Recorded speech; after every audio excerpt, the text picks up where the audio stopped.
ইসলামে নেশা করা কেন হারাম? নেশার ছায়া কি তবে শয়তানের হাতে রয়েছে? নেশা করা নিয়ে ইসলাম ঠিক কি বলে? ইসলাম কেন নেশার বিরুদ্ধে?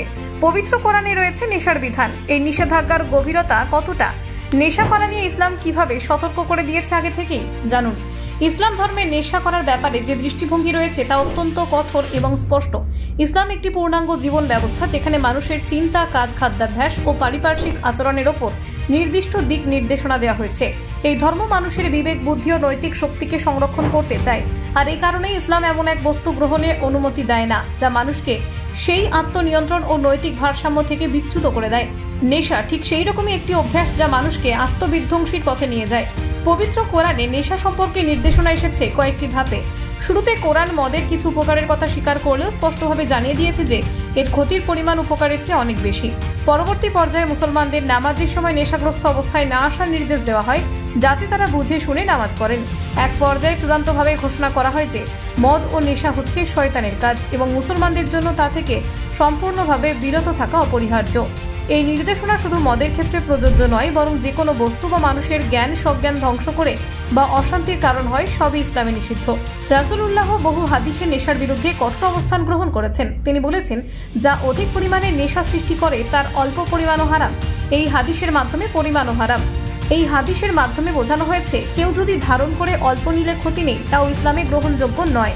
একজন মুসলমান যতক্ষণ নেশার প্রভাবে থাকেন ততক্ষণ সে প্রকৃত মুমিন হিসেবে বিবেচিত হয় না, কারণ সে তখন নিজের বিবেক হারিয়ে ফেলে, ভালো মন্দের পার্থক্য করতে পারে না এবং সৎ পথ থেকে বিচ্যুত হয়। নেশার ক্ষতিকর প্রভাব শুধুমাত্র ব্যক্তিগত নয়, এটি পারিবারিক ও সামাজিক অস্থিরতার অন্যতম উৎস। একজন নেশাগ্রস্ত ব্যক্তি তার পরিবারে অশান্তি তৈরি করে, দায়িত্ব পালনে ব্যর্থ হয়, সন্তানের ভবিষ্যৎ ধ্বংস করে এবং সমাজে নানান অপরাধের জন্ম দেয়। চুরি, মারামারি, ধর্ষণ, খুন, আত্মহত্যা, এইসব অপরাধের পেছনে নেশার ভূমিকা অস্বীকার করার উপায় নেই।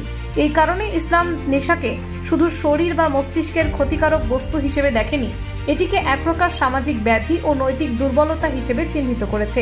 আধুনিক বিজ্ঞানের বিশ্লেষণও ইসলামের এই অবস্থানকে সমর্থন করে। ডাক্তার, মনোরোগ বিশেষজ্ঞ ও স্বাস্থ্যবিজ্ঞানীরা এক বাক্যে স্বীকার করেছেন যে মাদক দ্রব্য শরীরের বিভিন্ন অঙ্গ প্রত্যঙ্গের ওপর ধ্বংসাত্মক প্রভাব ফেলে।